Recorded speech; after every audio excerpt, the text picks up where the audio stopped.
about being the first guy to pick off Tom Brady. Did you guys have any kind of friendly wager in that department? And what was it like to be the guy that came up with that? Yeah, me and my boys, Sean and Dean, we all had a little thing we had before the season started. It was like whoever pick out Tom Brady, we get a little something.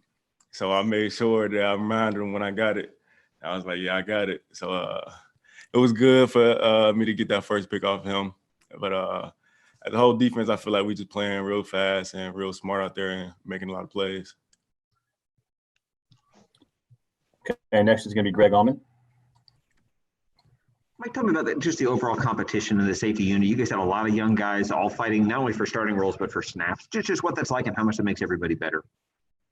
Yeah, like you said, it makes a lot like everybody better. We got Anton is a real good player. He came in. He's real versatile. And Andrew Adams, he's a vet. He's our vet in our room, and he brings enthusiasm. He can play all different safety spots. And Jordan Whitehead, he's a vocal guy in our room, and he's a hard hitter. So that's my boy right there. And we just got a lot of depth in our secondary, so we can all play different safety spots and just flying around and getting all the guys on the defense lined up and just playing football. Okay, next we're gonna have Mark Cook. Hey, Mike. It looks like you're playing with a lot more confidence this year. I mean, obviously being a second year in Coach Bowles' defense will help you be more confident. But was there a point last year where maybe you lost some of your confidence, or was it just the game itself, you needing to get used to it and adjusting to it, and you're better prepared in your second year? Yeah, I wouldn't say I lost my confidence, but it was just me not playing as fast as I could, trying to learn the calls and, get set up and, not really playing how I used to play. And just kind of just worried about, where I get lined up instead of just playing football. And now this year, I feel like I'm know the defense well and learn where my help is at and other people's spots. And just playing freely out there. And I feel really great, feel really better from last year. Do you keep that ball you intercepted from Tom Brady, or do you? Is it going on? Everybody keep saying that, did you keep it? I really should have kept it and had him sign it or something. But I threw when I got a pick, I ran in his zone and threw the ball up in the air, and I never got it back. All right, next we're gonna have Rick Stroud. Hey, Mike, when you go against Brady, how much does that help prepare you guys, and what kind of a game is it with, he likes to look guys off, particularly at safety. How much is that helping you, sort of compete against that every day? Yeah, it's very different. He's great at that. Most time playing deep middle or high safety, and Right. he likes to look me off a lot. And it's hard because I was like, oh, he's going there, so I jump over there and it's a post right behind me, so it's just real tough. I try to just lock into when he have his hands off the ball and throwing the ball to break on that. But try to get a good jump on him. But he's real good at that. He placed the ball right where it needs to be, and it's hard to pick him off. But try to get as many as I can. Is that the emphasis for you guys as a position? Is you guys had your hands on a lot of footballs last year, but as a group in the safety position didn't get as many as I know you'd like. So is that the next step for your group? Yeah, for sure. We're trying to turn those pass deflections to interceptions and trying to play football, trying to get our eyes on the quarterback and playing the football. I just feel like we need to make more plays on the back end. Like you said, we didn't have many picks as a whole, whole secondary. I feel like we can definitely get more this year and just playing fast, and we got a good defense in where we got eyes on the quarterback and just breaking on them and just making plays. Thanks. All right, next is going to be Jenna Lane. Hey, Mike. How good is Brady at being able to manipulate defenses with his eyes? Obviously, we talk about it, but as someone who's going against it every day, can you just speak to that?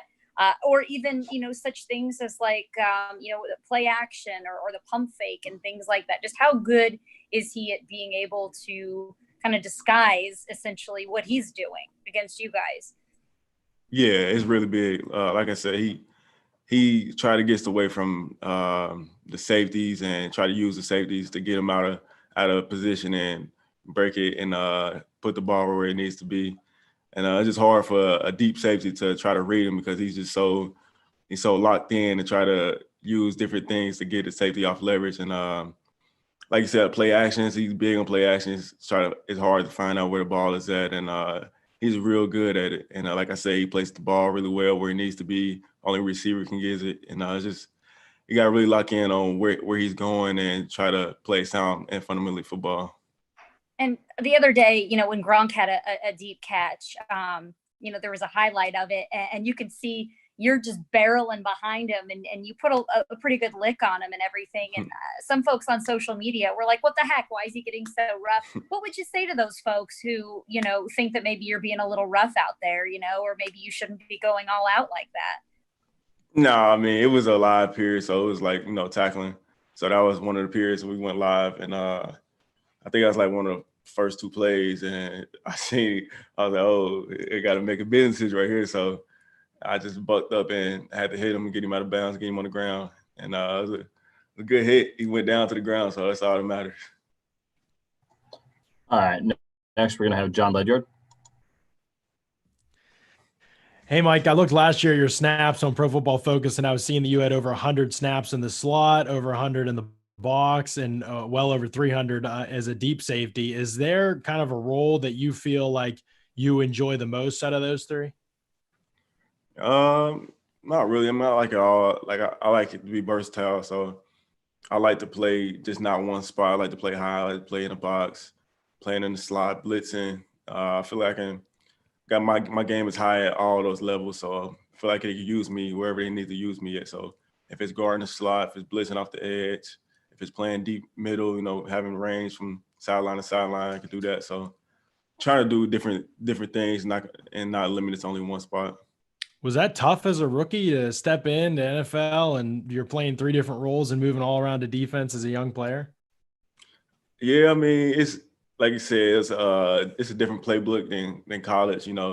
More schemes and more, it's different. And so I had to learn, a few different positions on the back end, and it was kind of tough at first. But once you get to learn the whole playbook, it goes hand in hand with each other. So I just had to step in and try to learn the playbook as best and fast as I could. All right, we have time for a couple more. We're going to go with Luke Easterling. Mike, there's a lot of questions surrounding the college football season this year. Some conferences are already deciding to either cancel or postpone to the spring. You've got top prospects who are having to decide whether or not to play at all if there is football. Just drawing on your own experience, if you had any advice to give to those guys who are weighing those difficult decisions with the draft and whether or not to try to play this year, what would you tell those guys? I mean, I would say it's up to them. I mean, it's their decision. I mean, with all the things going on right now, if they got family decisions, family problems, and they can do whatever they got to do. But for me personally, I mean, my family's pretty healthy for the most part. I would try to play. I mean, I love playing football, and it's hard for me to take a year off football and, just trying to get back in. But at the same time, it's you got to do what you got to do. And some people got their decisions to not play and, stay healthy. And some people just want to play football. So I got a couple guys, I went to Kentucky. Some people talk to me about what they should do and different things like, about agencies or about the whole taking a year off or whatever. And I just told them it's up to them. Do what you got to do. So. Okay, our last one's going to come from Josh Allen. Hey, Mike, how you doing? Good, how are you?